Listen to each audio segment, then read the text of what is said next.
Welcome back to Classic Literature Free Audiobooks. Now, let the story continue with Dracula. Chapter 26, Dr. Seward's Diary, 29 October. This is written in the train from Varna to Galatz. Last night we all assembled a little before the time of sunset. Each of us had done his work as well as he could. So far as thought, and endeavour, and opportunity go, we are prepared for the whole of our journey, and for our work when we get to Galatz. When the usual time came round, Mrs. Harker prepared herself for her hypnotic effort, and after a longer and more serious effort on the part of Van Helsing than has been usually necessary, she sank into the trance. Usually she speaks on a hint, but this time the professor had to ask her questions, and to ask them pretty resolutely before we could learn anything. At last her answer came. "I can see nothing. We are still.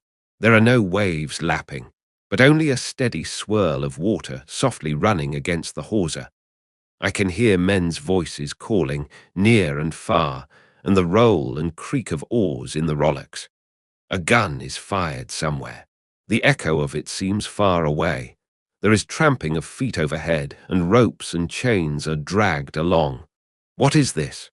There is a gleam of light. I can feel the air blowing upon me." Here she stopped.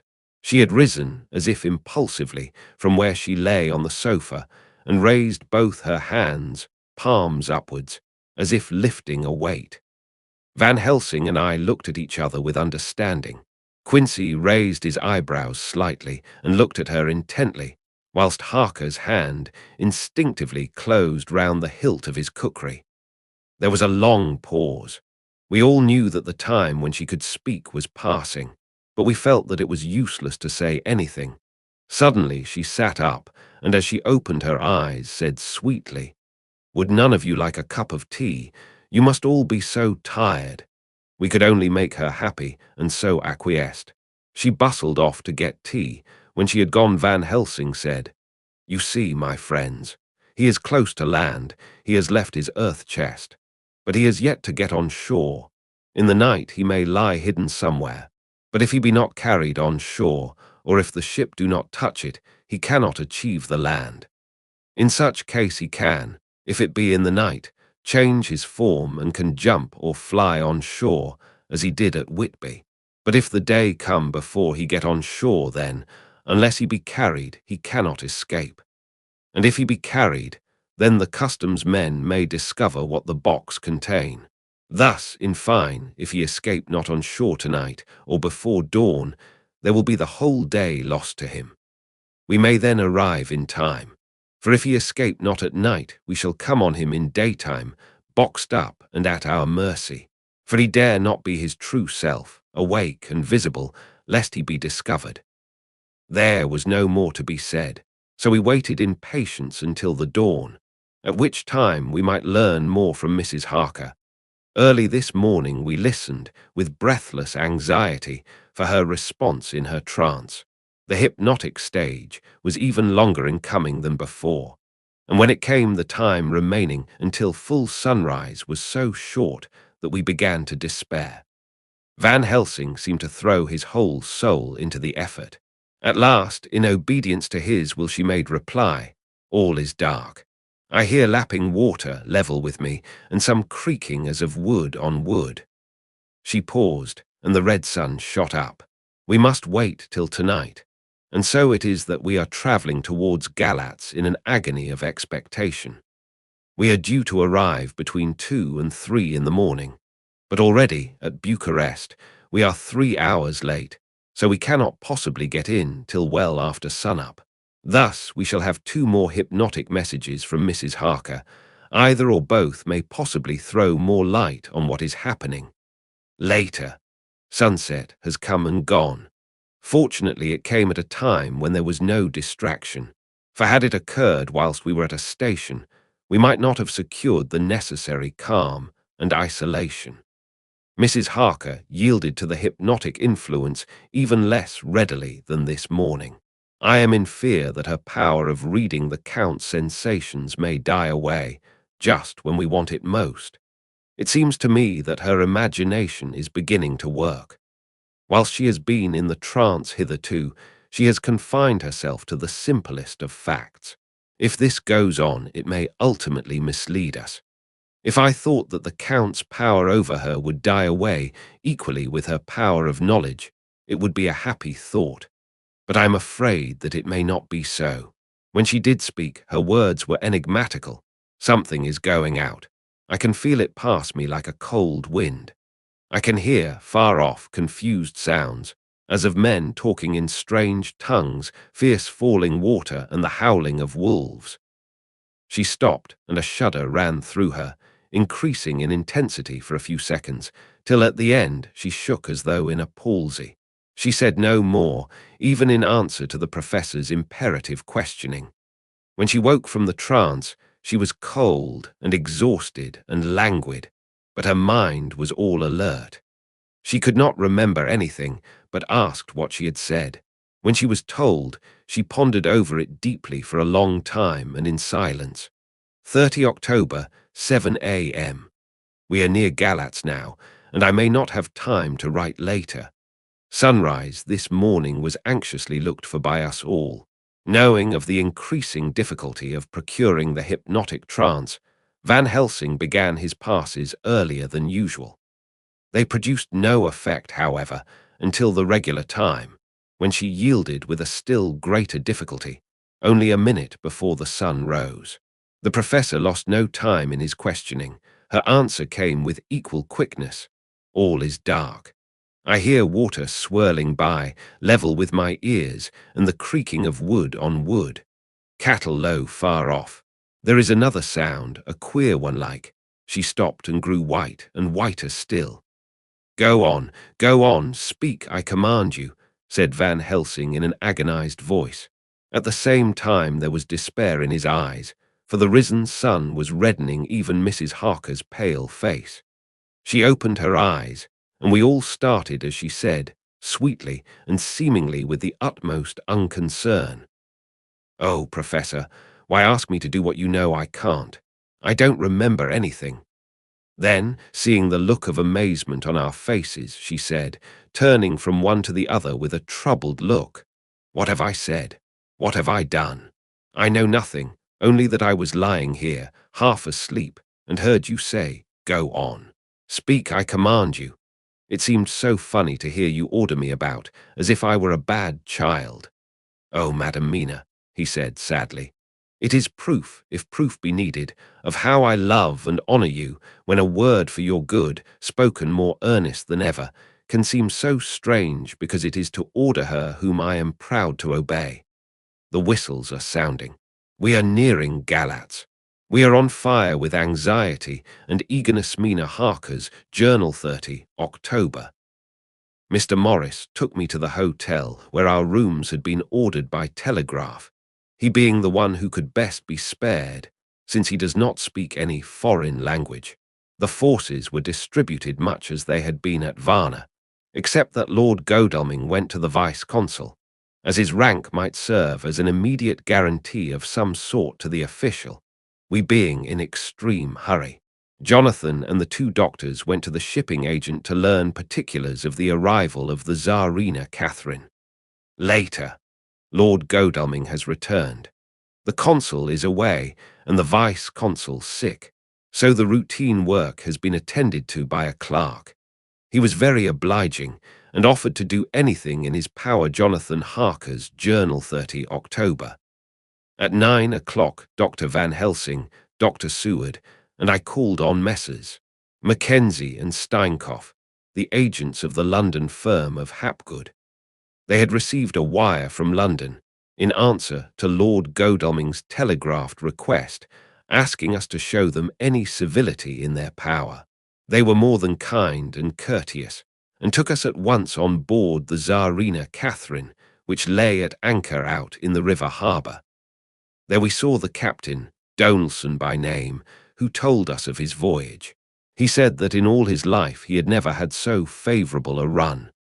"Man," he said, "but it made us afeard, for we expected that we should have to pay for it. Why, some rare piece o' ill luck, so as to keep up the average.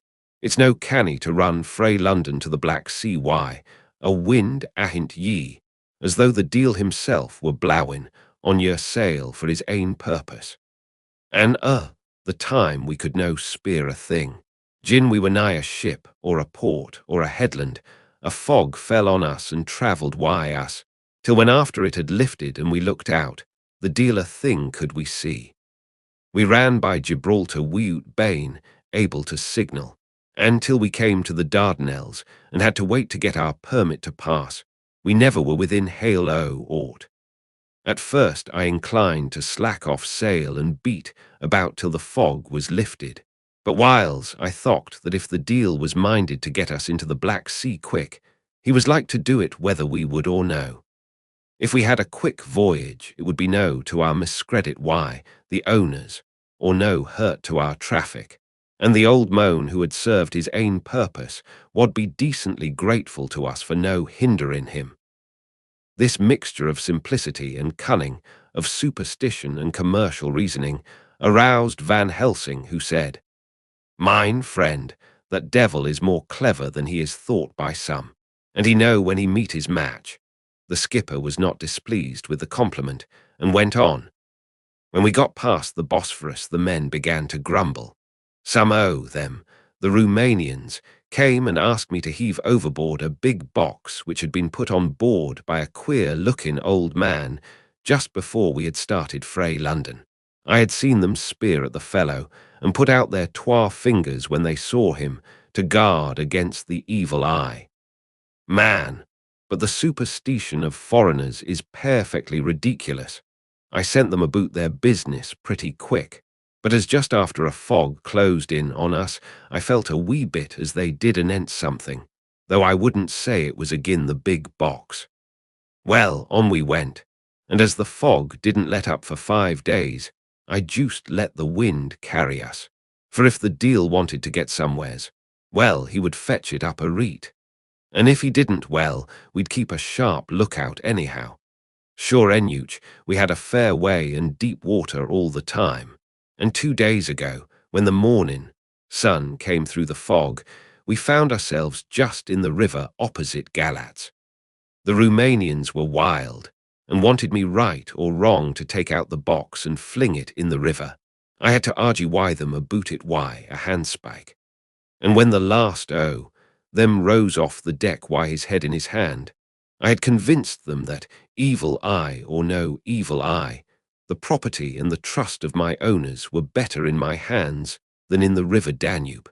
They had, mind ye, taken the box on the deck ready to fling in, and as it was marked Galatz via Varna, I thought I'd let it lie till we discharged in the port and get rid o' althogither. We didn't do much clearing that day, and had to remain the nisht at anchor. But in the morning, broren early, an hour before sunup, a man came aboard why an order, written to him from England, to receive a box marked for one Count Dracula. Sure enuch the matter was one ready to his hand. He had his papers a reet, and glad I was to be rid o' the damn thing, for I was beginning, Maisel, to feel uneasy at it. If the deal did have any luggage aboard the ship, I'm thinking it was nane ither than that same. What was the name of the man who took it?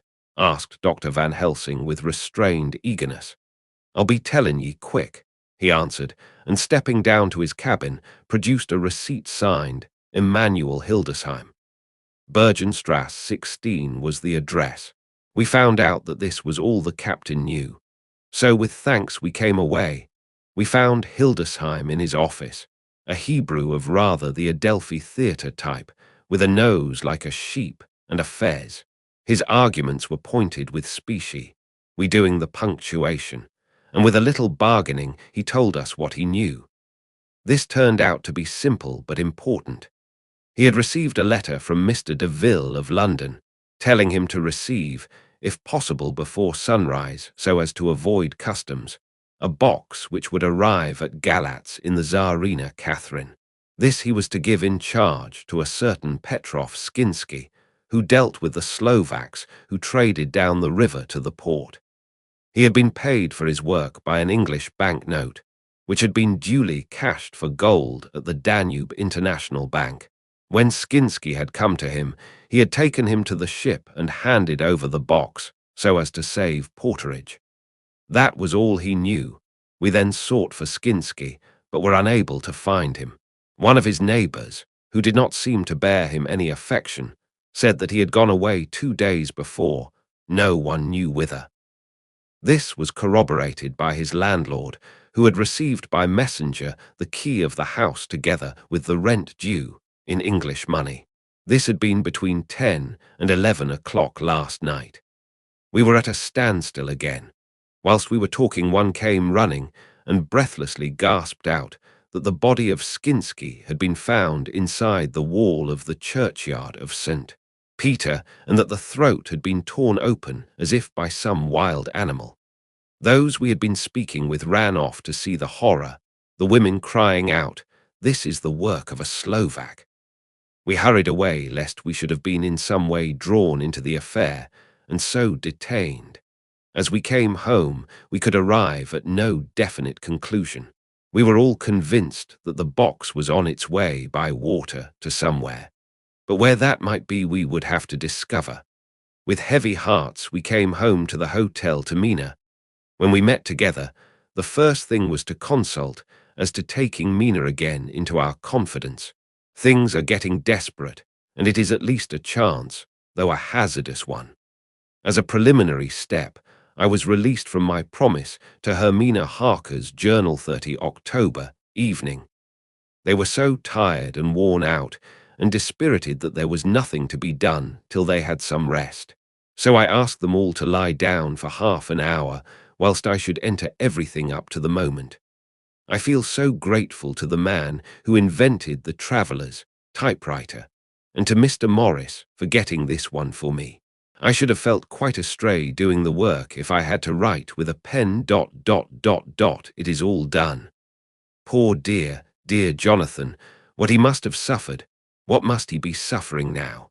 He lies on the sofa hardly seeming to breathe, and his whole body appears in collapse. His brows are knit. His face is drawn with pain. Poor fellow, maybe he is thinking, and I can see his face all wrinkled up with the concentration of his thoughts. Oh, if I could only help at all. I shall do what I can. I have asked Dr. Van Helsing, and he has got me all the papers that I have not yet seen. Whilst they are resting, I shall go over all carefully, and perhaps I may arrive at some conclusion. I shall try to follow the professor's example and think without prejudice on the facts before me. I do believe that under God's providence I have made a discovery. I shall get the maps and look over them. I am more than ever sure that I am right. My new conclusion is ready, so I shall get our party together and read it. They can judge it.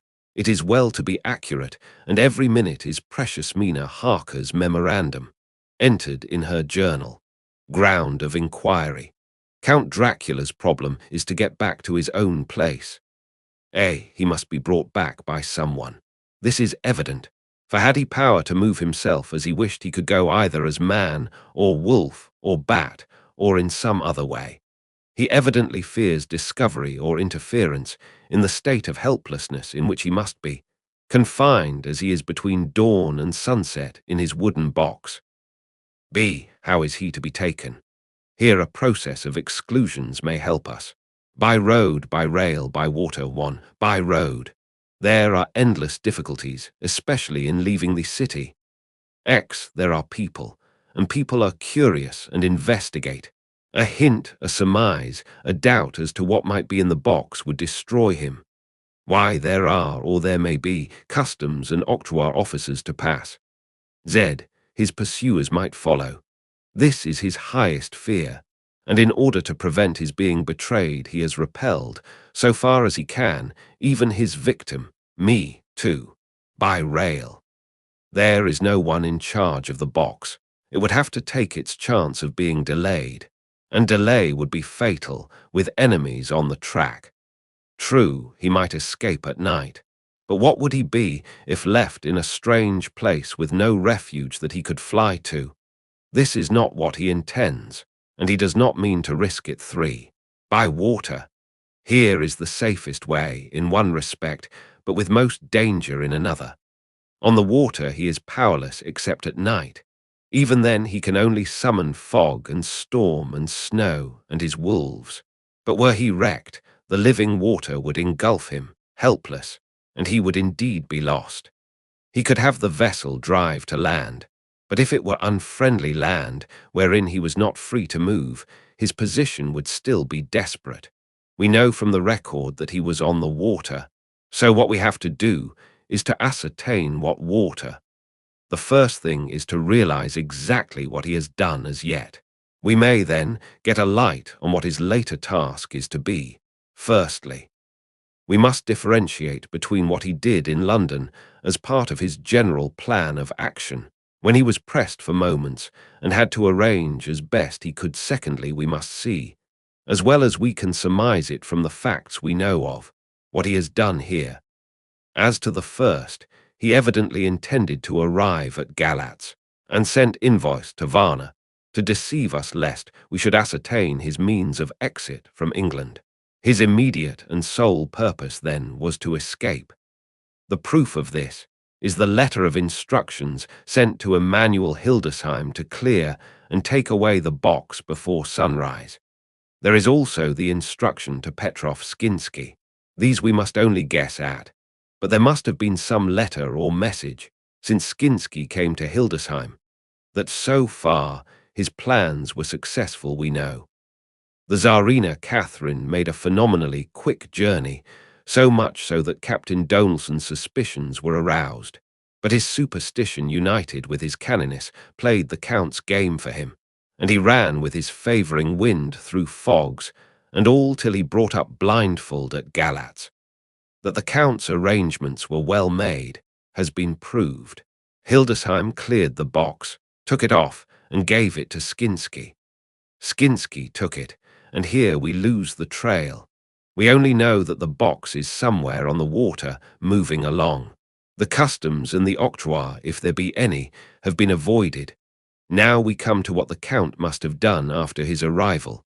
On land, at Galatz the box was given to Skinsky before sunrise. At sunrise, the Count could appear in his own form. Here we ask why Skinsky was chosen at all to aid in the work. In my husband's diary, Skinsky is mentioned as dealing with the Slovaks who trade down the river to the port, and the man's remark that the murder was the work of a Slovak showed the general feeling against his class. The Count wanted isolation. My surmise is this, that in London the Count decided to get back to his castle by water as the most safe and secret way. He was brought from the castle by Szgany, and probably they delivered their cargo to Slovaks who took the boxes to Varna, for there they were shipped for London. Thus the Count had knowledge of the persons who could arrange this service. When the box was on land, before sunrise or after sunset, he came out from his box, met Skinsky, and instructed him what to do as to arranging the carriage of the box up some river. When this was done, and he knew that all was in train, he blotted out his traces, as he thought, by murdering his agent. I have examined the map, and find that the river most suitable for the Slovaks to have ascended is either the Pruth or the Surath. I read in the typescript that in my trance I heard cows low and water swirling level with my ears and the creaking of wood. The Count in his box, then, was on a river in an open boat, propelled probably either by oars or poles, for the banks are near and it is working against stream. There would be no such sound if floating downstream. Of course it may not be either the Surath or the Pruth, but we may possibly investigate further. Now of these two, the Pruth is the more easily navigated, but the Surath is, at Fundu, joined by the Bistritza, which runs up round the Borgo Pass. The loop it makes is manifestly as close to Dracula's castle as can be got by Mina Harker's journal. Continued. When I had done reading, Jonathan took me in his arms and kissed me. The others kept shaking me by both hands, and Dr. Van Helsing said, "Our dear Madam Mina is once more our teacher. Her eyes have been where we were blinded. Now we are on the track once again, and this time we may succeed. Our enemy is at his most helpless, and if we can come on him by day, on the water, our task will be over. He has a start, but he is powerless to hasten, as he may not leave his box lest those who carry him may suspect. For them to suspect would be to prompt them to throw him in the stream where he perish. This he knows, and will not. Now, men, to our council of war, for here and now we must plan what each and all shall do. I shall get a steam launch and follow him, said Lord Godalming. And I horses to follow on the bank lest by chance he land, said Mr. Morris. Good, said the Professor, both good. But neither must go alone. There must be force to overcome force if need be. The Slovak is strong and rough, and he carries rude arms. All the men smiled, for amongst them they carried a small arsenal. Said Mr. Morris, I have brought some Winchesters. They are pretty handy in a crowd, and there may be wolves. The Count, if you remember, took some other precautions. He made some requisitions on others that Mrs. Harker could not quite hear or understand. We must be ready at all points. Dr. Seward said, I think I had better go with Quincy. We have been accustomed to hunt together, and we too, well armed, will be a match for whatever may come along. You must not be alone, Art. It may be necessary to fight the Slovaks, and a chance thrust, for I don't suppose these fellows carry guns, would undo all our plans. There must be no chances this time. We shall not rest until the Count's head and body have been separated, and we are sure that he cannot reincarnate. He looked at Jonathan as he spoke, and Jonathan looked at me. I could see that the poor dear was torn about in his mind.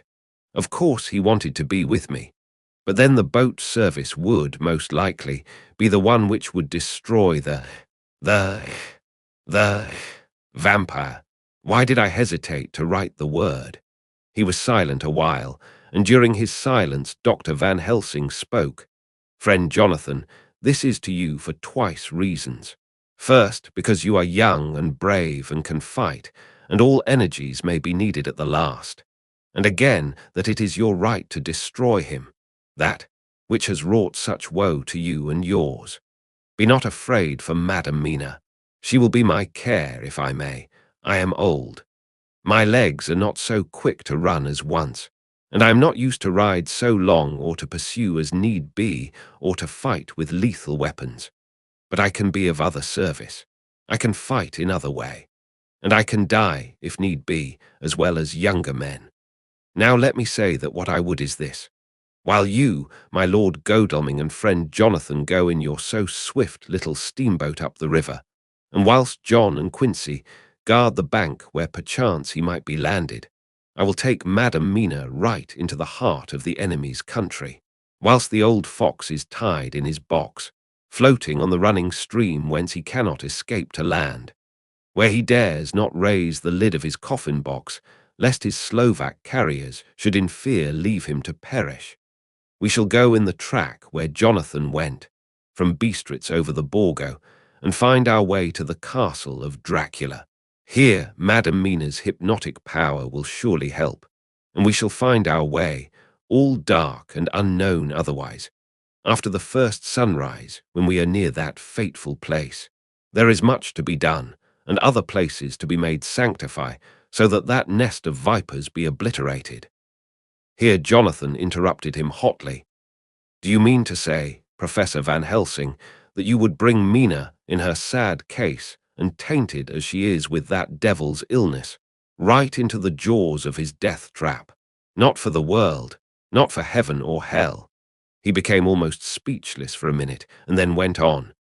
Do you know what the place is?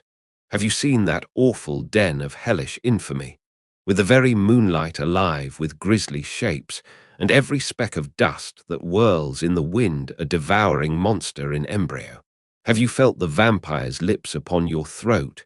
Here he turned to me, and as his eyes lit on my forehead, he threw up his arms with a cry. Oh, my God, what have we done to have this terror upon us? And he sank down on the sofa in a collapse of misery. The Professor's voice, as he spoke in clear, sweet tones, which seemed to vibrate in the air, calmed us all. "Oh, my friend, it is because I would save Madam Mina from that awful place that I would go. God forbid that I should take her into that place. There is work, wild work, to be done there, that her eyes may not see. We men here, all save Jonathan, have seen with their own eyes what is to be done before that place can be purified. Remember that we are in terrible straits. If the Count escape us this time, and he is strong and subtle and cunning, he may choose to sleep him for a century, and then in time our dear one," he took my hand, "would come to him to keep him company, and would be as those others that you, Jonathan, saw. You have told us of their gloating lips. You heard their ribald laugh as they clutched the moving bag that the Count threw to them. You shudder, and well may it be. Forgive me that I make you so much pain, but it is necessary. My friend, is it not a dire need for the which I am giving, possibly my life? If it were that anyone went into that place to stay, it is I who would have to go to keep them company." "Do as you will," said Jonathan, with a sob that shook him all over. "We are in the hands of God." Later. Oh, it did me good to see the way that these brave men worked. How can women help loving men when they are so earnest, and so true, and so brave? And too, it made me think of the wonderful power of money. What can it not do when it is properly applied? And what might it do when basely used? I felt so thankful that Lord Godalming is rich, and that both he and Mr. Morris, who also has plenty of money, are willing to spend it so freely. For if they did not, our little expedition could not start, either so promptly or so well equipped as it will within another hour. It is not 3 hours since it was arranged what part each of us was to do. And now Lord Godalming and Jonathan have a lovely steam launch, with steam up ready to start at a moment's notice. Dr. Seward and Mr. Morris have 6 good horses, well appointed. We have all the maps and appliances of various kinds that can be had. Professor Van Helsing and I are to leave by the 11:40 train tonight for Veresti, where we are to get a carriage to drive to the Borgo Pass. We are bringing a good deal of ready money, as we are to buy a carriage and horses. We shall drive ourselves, for we have no one whom we can trust in the matter. The professor knows something of a great many languages, so we shall get on all right. We have all got arms, even for me a large-bore revolver. Jonathan would not be happy unless I was armed like the rest. Alas, I cannot carry one arm that the rest do. The scar on my forehead forbids that. Dear Dr. Van Helsing comforts me by telling me that I am fully armed, as there may be wolves. The weather is getting colder every hour, and there are snow flurries which come and go as warnings. Later, it took all my courage to say goodbye to my darling. We may never meet again. Courage, Mina. The professor is looking at you keenly. His look is a warning. There must be no tears now, unless it may be that God will let them fall in gladness. Jonathan Harker's Journal, October 30. Night. I am writing this in the light from the furnace door of the steam launch. Lord Godalming is firing up. He is an experienced hand at the work, as he has had for years a launch of his own on the Thames and another on the Norfolk Broads. Regarding our plans, we finally decided that Mina's guess was correct, and that if any waterway was chosen for the Count's escape back to his castle, the Surrey, and then the Bistritzer at its junction, would be the one. We took it that somewhere about the 47th degree north latitude would be the place chosen for the crossing the country between the river and the Carpathians. We have no fear in running at good speed up the river at night. There is plenty of water, and the banks are wide enough apart to make steaming, even in the dark, easy enough. Lord Godalming tells me to sleep for a while, as it is enough for the present for one to be on watch. But I cannot sleep.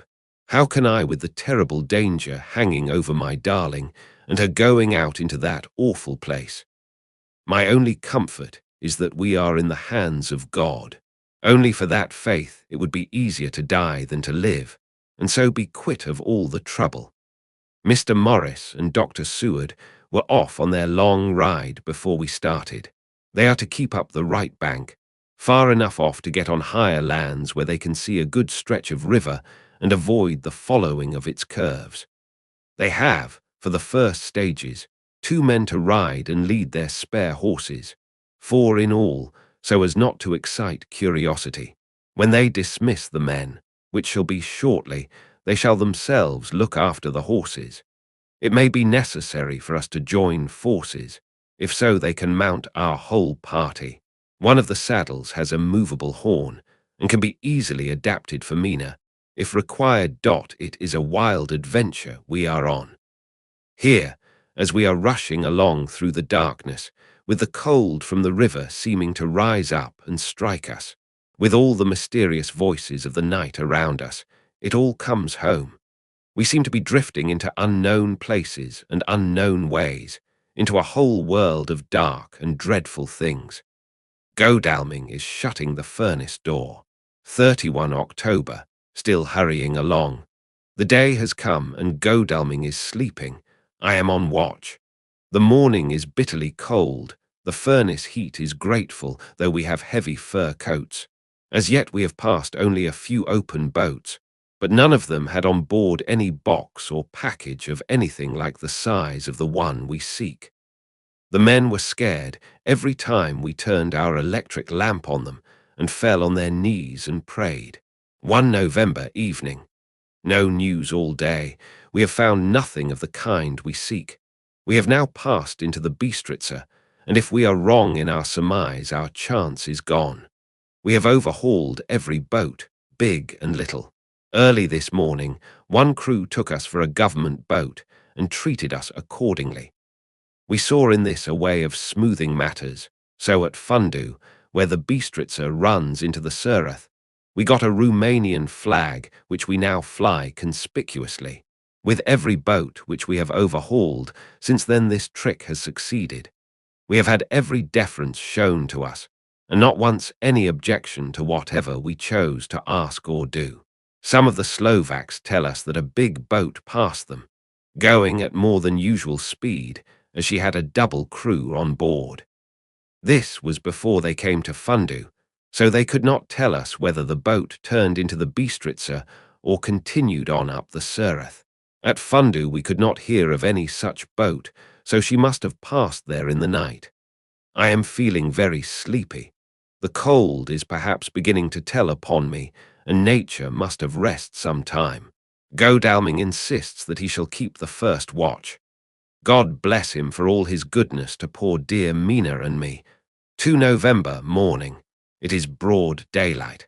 That good fellow would not wake me. He says it would have been a sin to, for I slept peacefully and was forgetting my trouble.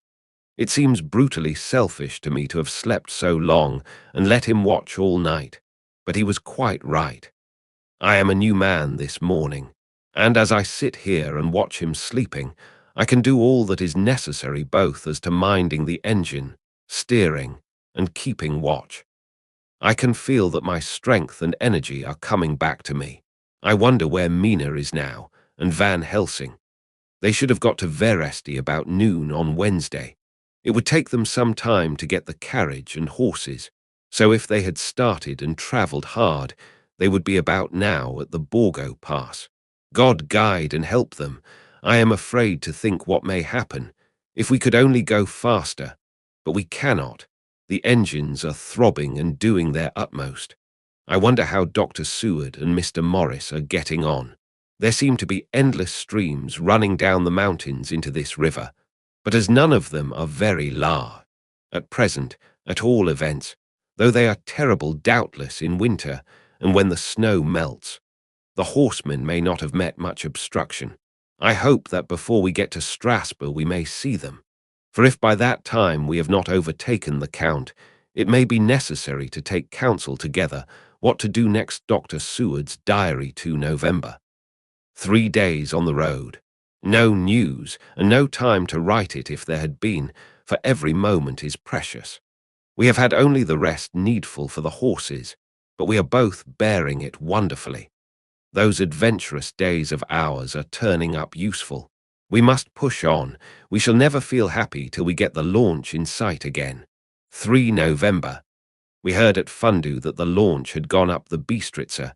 I wish it wasn't so cold. There are signs of snow coming, and if it falls heavy it will stop us. In such case, we must get a sledge and go on, Russian fashion. 4 November. Today we heard of the launch having been detained by an accident when trying to force a way up the rapids. The Slovak boats get up all right, by aid of a rope and steering with knowledge. Some went up only a few hours before. Godalming is an amateur fitter himself, and evidently it was he who put the launch in trim again. Finally, they got up the rapids all right, with local help, and are off on the chase afresh. I fear that the boat is not any better for the accident. The peasantry tell us that after she got upon smooth water again, she kept stopping every now and again so long as she was in sight. We must push on harder than ever. Our help may be wanted soon. Mina Harker's Journal 31 October. Arrived at Veresti at noon. The professor tells me that this morning at dawn he could hardly hypnotize me at all, and that all I could say was, "Dark and quiet." He is off now buying a carriage and horses. He says that he will later on try to buy additional horses so that we may be able to change them on the way. We have something more than 70 miles before us. The country is lovely and most interesting. If only we were under different conditions, how delightful it would be to see it all. If Jonathan and I were driving through it alone, what a pleasure it would be to stop and see people and learn something of their life, and to fill our minds and memories with all the colour and picturesqueness of the whole wild, beautiful country and the quaint people. But alas, later, Dr. Van Helsing has returned. He has got the carriage and horses. We are to have some dinner and to start in an hour. The landlady is putting us up a huge basket of provisions. It seems enough for a company of soldiers. The professor encourages her and whispers to me that it may be a week before we can get any good food again. He has been shopping too, and has sent home such a wonderful lot of fur coats and wraps and all sorts of warm things. There will not be any chance of our being cold. We shall soon be off. I am afraid to think what may happen to us. We are truly in the hands of God. He alone knows what may be, and I pray him, with all the strength of my sad and humble soul, that he will watch over my beloved husband, that whatever may happen, Jonathan may know that I loved him and honoured him more than I can say, and that my latest and truest thought will be always for him. And that wraps up chapter 26 of Dracula. If you enjoyed it, please like the video and share your thoughts in the comments. Want to keep listening? Head over to the chapter 27 and let it play in the background while you relax or work. Links are in description. Don't forget to subscribe and tap the bell so you'll be notified when the next chapters are released.